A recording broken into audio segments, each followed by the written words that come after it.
जय Hind friends, welcome to YouTube channel BPSC passenger. आज हम लोग एनसीईआरटी क्लास 12 का हिस्ट्री सीरीज जो ऑब्जेक्टिव सीरीज चला था उसका नेक्स्ट सीरीज है। ठीक है, आइए हम लोग पॉइंट पे आते हैं, समय ना आए बिना। चलिए, पहला पॉइंट है, भारत में अलबेरुनी जो था किसके साथ आया था? कौन होगा उस समय का सुल्तान जो था गजनी का? मोहम्मद गजनवी। गजनी था इस समय आपको अफगानिस्तान के साइड और आगे ऊपर का देश है, उधर पड़ता है गजनी। ठीक है ना। तो ये क्या था ये पता है? लुटेरा था सब। अफगान का लुटेरा समझते हैं? किसी देश पे गया, वहां लूटा, धन संग्रहित करके फिर भाग आता था सब। तो उस समय भारत सबसे धनी संपन्न देश था। भारत के लोग उस समय अपना धन कहाँ जुगाते थे? बैंक तो था नहीं, कहाँ रखते थे? मंदिर में। मंदिर में ज्यादा धन सोना संपत्ति रखाता था। सोमनाथ पे सबसे ज्यादा ये आक्रमण किया है। सोमनाथ मंदिर है ना भगवान भोले का, गुजरात में है। इस यहाँ पे है, यहाँ की शायद इधर है, इसी एरिया में है कहीं। तो वहां पे ना सबसे ज्यादा आक्रमण किया था और सोना लूट के चला जाता था। एक बार एक कहानी है कि जब मेरठ साइड में यूपी और जब लूटपाट मचा रहा था ना दिल्ली से जाके, तो वहां के ब्राह्मणों को, मेरठ में जो मंदिर है वहां के ब्राह्मणों को बहुत उत्पात मचाया, काट कूट किया। ठीक है, तो इधर का जो ब्राह्मण था सब, सोमनाथ मंदिर का जो, ये सब घमंड में बोल दिया कि वहां के जो भगवान है ना, वहां के ब्राह्मणों को शरण में नहीं दिया, यहाँ के वहां के भक्तों से खुश नहीं हुए हैं। इसलिए मोहम्मद गजनवी जो है वहां के लोगों को खूब काट कूट किया, मार दिया है। हम लोग के भोलेनाथ हमारे साथ है। गजनवी के उतना हिम्मत नहीं है कि हम लोग को आके मार सकता है। अब तक गजनविया कोई बात पता चल गया, उस सोचा कि इतना घमंड है वहां के पंडित लोगों, वो चल दिया। यहाँ से वो चल दिया कहा? सोमनाथ मंदिर। वहां पहुंचा, 50,000 ब्राह्मण को कटवा दिया। वो 50,000 ब्राह्मण वहां जो पंडित पुजारी थे ना, कटवा दिया, मौत के घाट उतरवा दिया सीधा। आज जो वहां का शिवलिंग था ना, शिवलिंग जो सोमनाथ बाबा का, एक वो पता है, लोग अंधविश्वास की पता नहीं, सही में भोले बाबा का कृपा था। कहीं से उस चिप मतलब ना होता है वो बेस पे रहना, जैसे यहाँ पे शिवलिंग धरती से सटा हुआ है, वो हवा में था। वो शिवलिंग था ना, ऊपर से भी नहीं सटा है, चारों ओर से भी नहीं, कहीं से उसको सपोर्ट है और नीचे से भी सपोर्ट नहीं है। अब वो हवा में था, तब ये लोग समझता था कि वाह भगवान है, एकदम साक्षात है, हवा में शिवलिंग है। इसीलिए घमंड में बोला, लोग भगवा के काट कूट के चला गया और शिवलिंग को तोड़वा दिया कि पता नहीं क्या किया, आगे घटना हमको नहीं मालूम है। ठीक है ना। तो वो शिवलिंग था ना, एक प्रकार से विशेष धातु से बना था।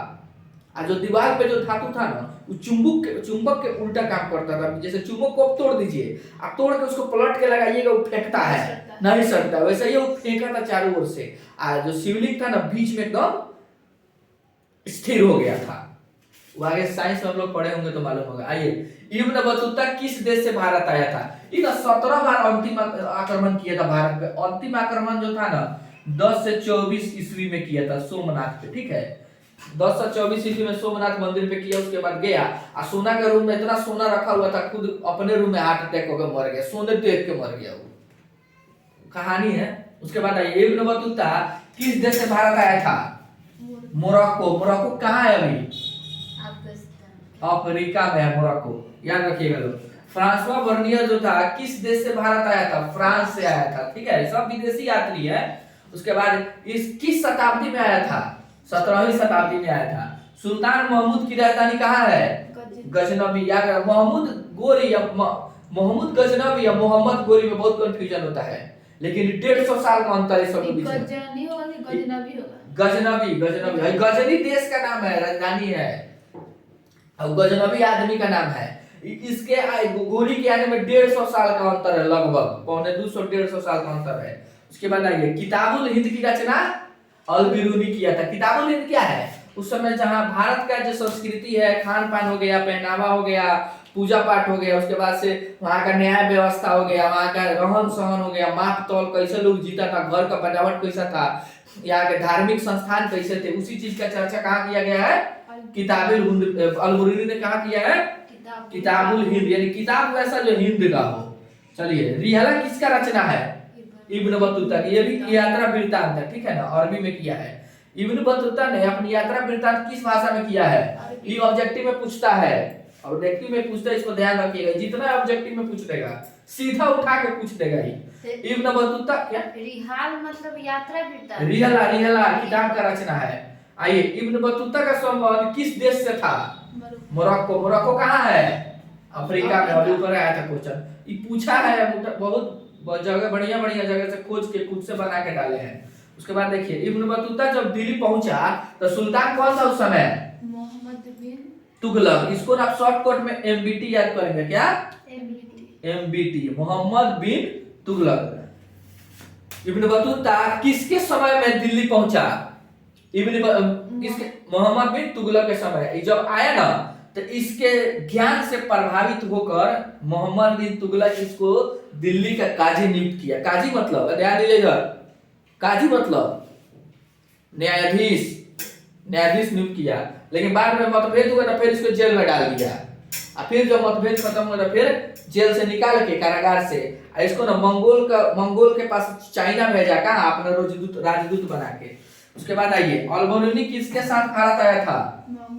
गजनवी। जो अल-बरूनी था ना, ये जहां से निवास करता था वहां शिक्षा का बहुत ही बढ़िया केंद्र था। इसको ना चार गो भाषा इसको मालूम था, 4 गो भाषा का ज्ञान था। लेकिन एक यूनानी भाषा का इसको ज्ञान नहीं था। याद रखिएगा, किस भाषा का ज्ञान नहीं था? यूनानी भाषा का इसको ज्ञान नहीं था। हिब्रू था, संस्कृत था, फारसी था, उसके बाद अरबी, 4 गो भाषा का ज्ञान था इसको।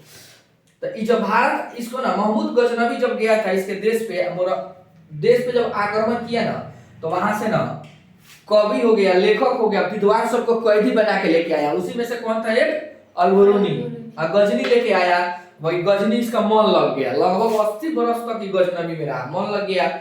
और मन लग गया तो रहने लगा। और जब महमूद गजनवी जब भारत पे आक्रमण किया सिंध पे, तब अल-बरूनी सिंध आया। तब सिंध को देखा, पढ़ा लिखा आदमी था, विद्वान था। तब हिंद के बारे में कौन सा किताब लिखा? किताबुल हिंद लिखा। उसके बाद ये किस तीर्थ यात्री को यात्री का राजकुमार कहा जाता है? ह्वेन-त्सांग। किसके समय में आए थे? हर्षवर्धन के समय। ह्वेन-त्सांग, ह से ह्वेन, ह से हर्ष, याद रखिएगा। उसके बाद आइए, मोहम्मद गोरी ने किसे अपना प्रतिनिधि नियुक्त किया? किसे?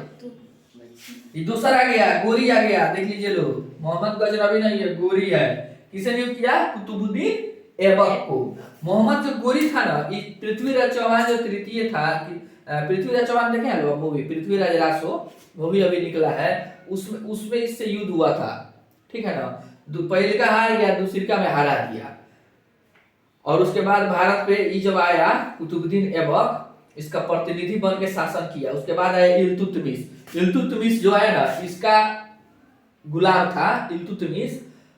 उसके बाद से भारत में मुस्लिम शासक आने लगा सब। उसके पहले कोई मुस्लिम शासक राज नहीं किया था इल्तुतमिश के समय से, ठीक है। गुलामों को गुलाम किसे कहा जाता है? कुतुबुद्दीन ऐबक को। मोहम्मद गजनवी का गुलाम मोहम्मद गोरी, मोहम्मद गोरी का गुलाम कुतुबुद्दीन ऐबक। तो इसका गुलामों का गुलाम हुआ कि नहीं है?